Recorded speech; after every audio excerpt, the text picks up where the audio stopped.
दोस्तों कैसे हो? एकदम सही जगह पे आए हो। आज हम लोग करने वाले हैं वो एंट्रीज जो एग्जाम के पॉइंट ऑफ व्यू से मोस्ट इंपोर्टेंट है दोस्तों। और इन एंट्रीज में स्टूडेंट्स को बहुत ज्यादा कंफ्यूजन भी रहती है कि मुझे क्या एंट्री करनी है क्या नहीं करनी है, और इस वजह से वो लोग क्या करते हैं कि एग्जाम में गलत एंट्री करके आ जाते हैं। ठीक है, तो आज सारी की सारी कंफ्यूजन को मैं दूर कर दूंगा और आप एग्जाम में राइट एंट्री करके आने वाले हो। ठीक है, तो चलिए स्टार्ट करते हैं दोस्तों। स्टार्ट करने से पहले सिर्फ एक ही कंडीशन है कि आपको ये क्लास एंड तक जरूर देखनी है। एंड तक देखोगे तो 100% आपको बेनिफिट मिलेगा ही मिलेगा। ठीक है, और छोटा सा काम आपको दोस्तों और करना है कि मेरे चैनल को दोस्तों सब्सक्राइब जरूर कर देना। ठीक है, तो चलिए स्टार्ट करते हैं टाइम वेस्ट ना करते हुए। तो दोस्तों पहली एंट्री लिखी है पेड इनकम टैक्स ₹40,000, मतलब कि आपने इनकम टैक्स पे किया है कितने रुपए का? 40,000 रुपए का। तो इसकी जर्नल एंट्री क्या बनेगी? मैं सबसे पहले इसकी जर्नल एंट्री यहाँ पे लिखता हूँ और फिर समझाता हूँ कि ये जर्नल एंट्री क्यों बनी। ठीक है, तो देखो जो जर्नल एंट्री बनेगी दोस्तों वो बनेगी drawing account debit to cash या फिर बैंक अकाउंट। कितना है? 40,000। तो 40,000 आप यहाँ लिखोगे और 40,000 यहाँ पे लिखोगे। ठीक है, और यहाँ पे क्या लिखोगे? नरेशन क्या लिखोगे? Being income tax paid. ठीक है, ₹40,000 ये आप बीइंग लिखोगे। तो दोस्तों ये बनेगी इसकी जर्नल एंट्रीज। अब स्टूडेंट क्या करके आता है? स्टूडेंट करके आता है ड्राइंग की जगह वो लिख देता है इनकम टैक्स। क्या लिखता है वो? Income tax account. दोस्तों इनकम टैक्स अकाउंट लिखते हो आप लोग कहां पे? ड्राइंग की जगह। ये भी सही है, किसके अकॉर्डिंग? जो ओल्ड बुक्स है दोस्तों उसमें मिल जाएगा आपको income tax account debit to cash या बैंक। ये मिल जाएगा कहां पे? आपको ओल्ड बुक में। लेकिन दोस्तों आप मुझे खुद बताओ, हम क्या पे कर रहे हैं? इनकम टैक्स पे कर रहे हैं। और इनकम टैक्स होता क्या है आप बताओ? तो आप लोग मुझसे कहोगे कि इनकम टैक्स वो टैक्स होता है जब इंसान पैसे कमा लेता है और उस पैसे पे उसे टैक्स देना होता है गवर्नमेंट को, वही टैक्स होता है इनकम टैक्स। ठीक है, अब आप बताओ मुझे, आपने पैसा कमाया तो आपने जो पैसा कमाया है दोस्तों उस पर टैक्स कौन पे करेगा? आप पे करोगे या फिर आपकी फर्म पे करेगी? तो आंसर है कि आप पे करोगे, वो पैसा किसका है? आपका है। लेकिन आप क्या कर रहे हो? आप फर्म के अकाउंट के, मतलब कि फर्म के पैसे आप पे कर रहे हो एज अ टैक्स के नॉट पर, एज अ टैक्स। तो मैंने आप लोगों को पहले ही पढ़ा रखा है दोस्तों कि अगर आप फर्म के पैसे अपने पर्सनल पर्पस के लिए निकालते हो तो वो पैसा क्या बन जाता है? ड्राइंग बन जाता है। क्या बन जाता है? ड्राइंग बन जाता है। इसीलिए दोस्तों हम इनकम टैक्स को इनकम टैक्स ना लिख करके क्या लिखा करेंगे? ड्राइंग लिखेंगे। तो एंट्री क्या बनेगी? Drawing account debit to cash या फिर बैंक, इन दोनों से कोई एक हो सकता है। तो अब कुछ स्टूडेंट के दिमाग में आ रहा होगा कि अगर हम ड्राइंग की जगह इनकम टैक्स लिख करके आ जाए तो क्या वो गलत है या फिर सही है? तो मैं आपसे एक ही चीज कहूंगा दोस्तों कि वो आपके टीचर के ऊपर डिपेंड करेगा कि वो यहाँ पे इनकम टैक्स देकर सही करते हैं या फिर गलत करते हैं। लेकिन आप ड्राइंग लिख के आते हो तो दोस्तों 100% क्या रहेगा? ये सही रहने वाला है। ठीक है, अब देखो सेकंड एंट्री। अब दोस्तों सेकंड एंट्री मोस्ट इंपोर्टेंट है। सेकंड एंट्री में क्या लिखा है? सेकंड एंट्री में लिखा है कैश सेल्स ₹30,000। बताओ क्या मीनिंग है? अब स्टूडेंट के दिमाग में आता है कि हमने कैश को बेच दिया। अब आप लोग मुझे बताओ, क्या कैश को बेच सकते हो आप लोग? Answer is no. मतलब कि इस एंट्री का मतलब है कि कैश में आपने कुछ बेचा है, कैश में आपने कुछ बेचा है। अगर दोस्तों आपने कैश में कुछ बेचा है तो आपके पास पैसा आएगा। यदि दोस्तों आपके पास पैसा आएगा तो आप लोग क्या करोगे? डेबिट करोगे। और मैंने आपको पहले बता रखा है कि अगर पैसा आता है तो उसे हम क्या करते हैं? डेबिट करते हैं। तो कैश अकाउंट क्या हो जाएगा? डेबिट हो जाएगा। कैश अकाउंट डेबिट, क्योंकि दोस्तों आपने कुछ बेचा है और बेचोगे तो पैसा आएगा। ठीक है, तो कैश अकाउंट डेबिट। अब क्या बेचा मुझे पता नहीं, तो क्या लिखते हैं? मान लीजिए गुड्स बेचा है, बेचा, और गुड्स को किससे डिनोट कर देते हैं? सेल्स से। तो क्या लिखेंगे? Cash account debit to sales account. कितने के थे गुड्स? 30,000 रुपए के मान लो थे, तो 30,000 हमने एज्यूम किया वो क्या है? गुड्स है। और बीइंग में लिखोगे, क्या लिखोगे बीइंग में? बीइंग में आप लिखो कैश सेल्स ₹30,000। ठीक है दोस्तों, अब देखो third entry.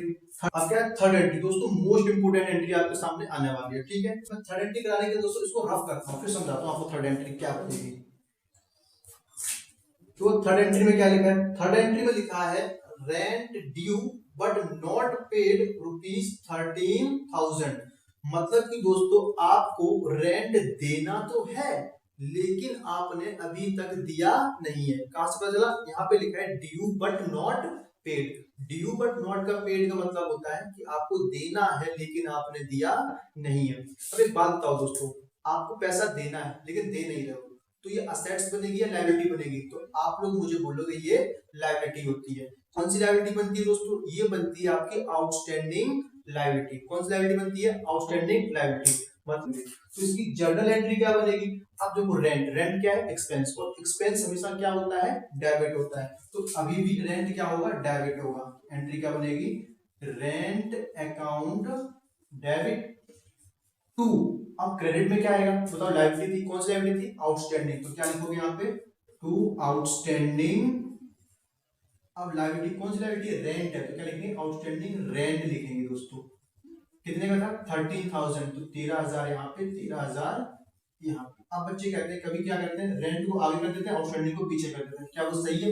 Answer is yes, वो भी सही है। समझ पाए दोस्तों वाली एंट्री? अब यहाँ पे क्या करेंगे? बीइंग लिखेंगे। इसकी बीइंग में क्या लिखना है?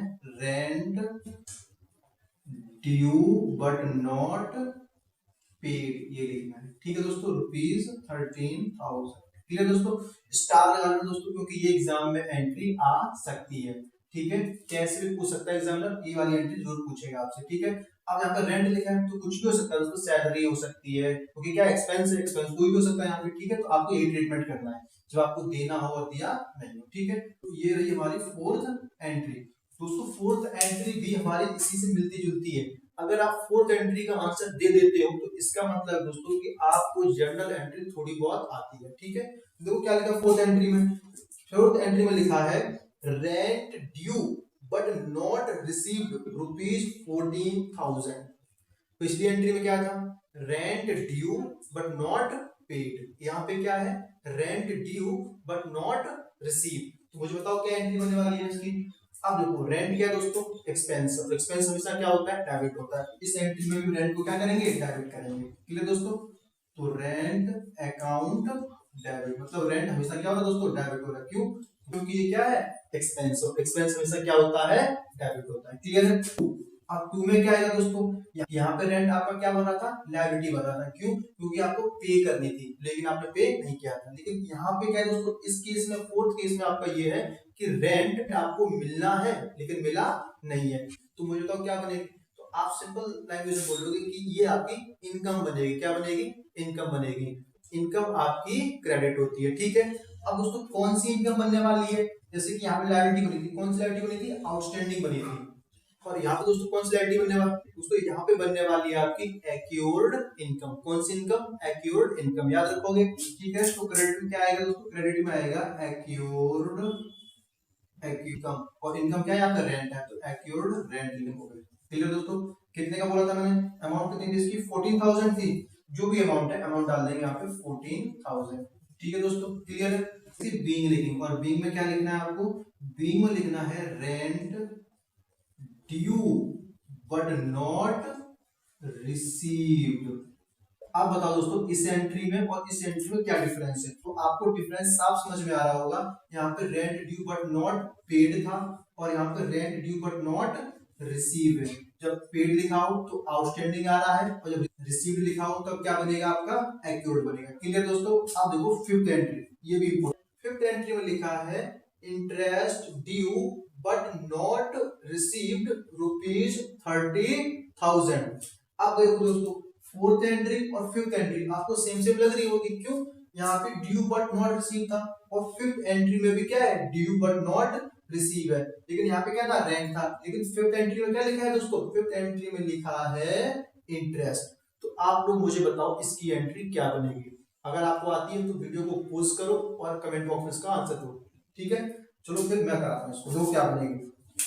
यहाँ पे दोस्तों क्या था? फोर्थ एंट्री में रेंट, और रेंट क्या होता है? एक्सपेंस होता है, इसलिए मैंने इसको क्या किया था? डेबिट किया था। लेकिन दोस्तों जो इंटरेस्ट है ये क्या है? इनकम है। क्या है? इनकम है, और इनकम कभी भी डेबिट नहीं होती है। ठीक, यहाँ पे क्या है? यहाँ पे है due but not receive. Due but not receive क्या बनता है? एक्योर्ड बनता है। तो एंट्री क्या बनेगी इसकी? इसकी एंट्री बनेगी एक्योर्ड इंटरेस्ट अकाउंट डेबिट टू। अब क्रेडिट में क्या आएगा? तो दोस्तों इंटरेस्ट क्या होती है, इनकम क्या होती है, क्रेडिट। तो यहाँ पे टू इंटरेस्ट अकाउंट क्या आएगा, इंटरेस्ट अकाउंट। कितना दोस्तों, 30,000 था, कितना था, 30,000 था, है ना। तो 30,000 आप यहाँ लिखोगे और 30,000 आप यहाँ लिखोगे, ठीक है। और यहाँ पे क्या लिखना है, नरेशन पे क्या लिखोगे, नरेशन में लिखना है being interest due but not received ₹30,000, ठीक है। तो दिख रहा है, क्लियर है। तो अब देखो दोस्तों, आप लोगों ने तीनों एंट्री की, एक ये वाली और ये वाली। इसमें आपको पहले 100% थोड़ी ना थोड़ी बहुत कंफ्यूजन होती होगी, लेकिन आज के बाद आपको बिल्कुल कंफ्यूजन नहीं होने वाली, ठीक है। यहाँ पे क्या था, नॉट पेड था, तो आउटस्टैंडिंग में दोस्तों अभी हम लोगों ने 3 एंट्री की, एक ये वाली और एक ये वाली। दोस्तों ये तीनों एंट्री में आपको पहले थोड़ी ना थोड़ी बहुत कंफ्यूजन होती होगी, लेकिन आज के बाद आपको बिल्कुल भी कंफ्यूजन नहीं होगी, ठीक है। अब वो तीनों में डिफरेंस क्या था, मैं डिफरेंस बताता हूँ, फिर हम आगे करते हैं, ठीक है। यहाँ पे क्या था, रेंट क्या होता है, expense, but not paid, rent देना था लेकिन दिया नहीं था, तो क्या बनी थी, वो लायबिलिटी बनी थी। तो हमने क्या लिखा, rent account debit to outstanding rent. तो रेंट क्या होता है दोस्तों, एक्सपेंस होता है, और एक्सपेंस हमेशा क्या होता है, डेबिट, क्लियर। और लायबिलिटी क्या होती है, क्रेडिट, इसलिए हमारी ये एंट्री बनी, ठीक है। यहाँ पे सेम है, तो क्या, rent due but not receive, यहाँ पे पेड था और यहाँ पे क्या है, receive. Due but not receive क्या होता है, एक्यूर्ड होता है, क्या होता है, एक्यूर्ड, क्लियर दोस्तों। अब इसकी जनरल एंट्री क्या बनेगी, अब देखो क्या लिखा है, रेंट लिखा है दोस्तों, क्या लिखा है, रेंट लिखा है, देखो क्या लिखा है, रेंट लिखा है। और रेंट क्या होता है, एक्सपेंस, एक्सपेंस हमेशा क्या होगा, डेबिट, तो हमने डेबिट किया। तो दोस्तों क्रेडिट में कुछ ना कुछ तो आएगा ही आएगा, तो क्या डाला हमने, एक्यूर्ड रेंट डाला, ठीक है, क्योंकि ये क्या था, एक्सपेंस था, इस वजह से एक्यूर्ड क्या हुआ, हमारा क्रेडिट हुआ है, ठीक है। अब यहाँ पे देखो, interest due but not receive, due but not receive, ये भी सेम है, ये भी सेम है, लेकिन इस बार एक्यूर्ड को मैंने डेबिट किया और इस बार में क्या किया था, क्रेडिट किया। ऐसा क्यों, आपको समझ आ चुका हो, ये हम एक्सपेंस था, इस वजह से हमने एक्यूर्ड को क्या किया था, क्रेडिट किया था। और क्या इंटरेस्ट है, और इंटरेस्ट क्या होती है, इनकम, और इनकम क्या करती है, हमारी असेट्स को बढ़ाती है, ठीक है दोस्तों। इस वजह से एक्यूर्ड यहाँ पे क्या हुआ है, डेबिट हुआ है, क्लियर दोस्तों।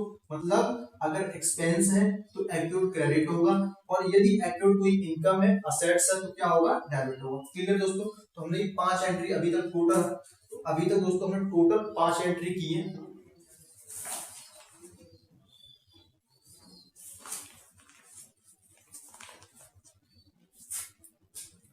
तो दोस्तों अभी तक हमने टोटल कितनी एंट्री कर ली है, 5 एंट्री कर ली है। तो आई होप दोस्तों आपको पूरी 5 की 5 एंट्री समझ में आई होंगी। तो अगर दोस्तों आप लोगों को एक थोड़ा सा भी समझ में आया है, तो आप लोग क्या करोगे, मेरे चैनल को सब्सक्राइब करोगे, ठीक है दोस्तों। आप देखो अगली एंट्री क्या है दोस्तों हमारी, देखो क्या लिखा है 6 एंट्री में, 6 एंट्री में लिखा है गुड्स डिस्ट्रॉयड इन फायर ₹40,000, मतलब कि आपके गुड्स में आग लग गई, गुड्स क्या हो गए, जल के राख हो गई। और कितने गुड्स जल गए, 40,000 के गुड्स आपने जला दिए, ठीक है। और क्या लिखा है, एंड इंश्योरेंस कंपनी क्लेम ₹38,000, और इंश्योरेंस कंपनी आपको कितना पैसा दे रही है, 38,000 रुपए दे रही है, कितने दे रही है, 38,000। अब देखो एंड लगाए दोस्तों, तो एंड लगने के बाद क्या होता है, दूसरी एंट्री स्टार्ट हो जाती है। तो हम लोग क्या करेंगे, एंड से पहले वाली एंट्री करेंगे, फिर एंड के बाद वाली एंट्री करेंगे। पहले क्या हुआ दोस्तों, गुड्स में आग लगी। तो आप लोग मुझे बताओ दोस्तों कि गुड्स में आग लगी है, तो वो आपके लिए प्रॉफिट है या फिर लॉस है, तो आप कहोगे ये आपके लिए लॉस है। और लॉस हमेशा क्या होता है दोस्तों, डेबिट होता है। तो यहाँ पे क्या हुआ, डेबिट होगा। क्या लिखेंगे एंट्री में, loss of stock by fire account debit. अब आप लोग मुझे बताओ दोस्तों क्रेडिट में क्या आएगा। तो आपको पता है कि गुड्स जल के क्या हो चुके हैं, राख हो चुके हैं, ठीक है।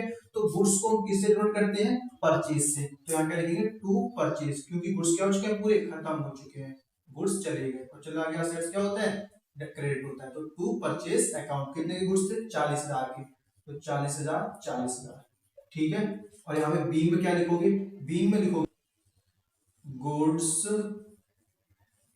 डिस्ट्रॉयड बाय फायर, ठीक है। अब इसके बाद एंड लगा था दोस्तों, है ना। और एंड के बाद क्या लिखा था कि इंश्योरेंस कंपनी पैसे दे रही थी, तो पैसा आएगा और एंट्री बनेगी cash account debit to insurance company claim. ठीक है, कितना दे तो कितने का क्लेम मिल रहा है, 38,000 का मिल रहा है क्लेम। तो दोस्तों हमें नुकसान कितने का हुआ, 40,000 का। क्लेम कितना मिल रहा है, 38,000 का। तो 2,000 का दोस्तों अभी भी तो नुकसान है या नहीं है, तो आप कहोगे 2,000 का अभी भी नुकसान हो रहा है। तो उस नुकसान को आप कहां दिखाओगे, यहाँ पे लिखोगे loss of stock by fire account debit. कितने का नुकसान हो रहा है, 2,000 नुकसान अभी भी हो रहा है। नुकसान हो रहा है तो डेबिट होगा, तो यहाँ बीच में आ जाएगा loss of stock by fire account debit. कितना, दो। कितना हो जाएगा दोस्तों, ये हो जाएगा आपका 40,000। क्योंकि दोस्तों इंश्योरेंस कंपनी कभी भी आपको पूरा क्लेम नहीं देती। तो दोस्तों कितने का दे रही है, 38,000 का दे रही है। और कितने का लॉस अभी भी हो रहा है, 2,000 का लॉस मुझे अभी भी हो रहा है। तो समझ में आया दोस्तों क्या करना है। तो आपकी 6 एंट्री भी हो गई है। ठीक है, यदि दोस्तों आप लोगों को थोड़ा सा भी समझ में आया है तो आप लोग क्या करना, मेरे चैनल को सब्सक्राइब कर लेना। ठीक है, ताकि मैं आप लोगों के लिए और अच्छी क्लासेस लेकर के आता रहूं। ठीक है, और हमारी कुछ एंट्रीज बची हैं, इंपोर्टेंट एंट्रीज, वो हम लोग नेक्स्ट क्लास में करने वाले हैं। मिलते हैं दोस्तों नेक्स्ट क्लास में। Tata bye bye.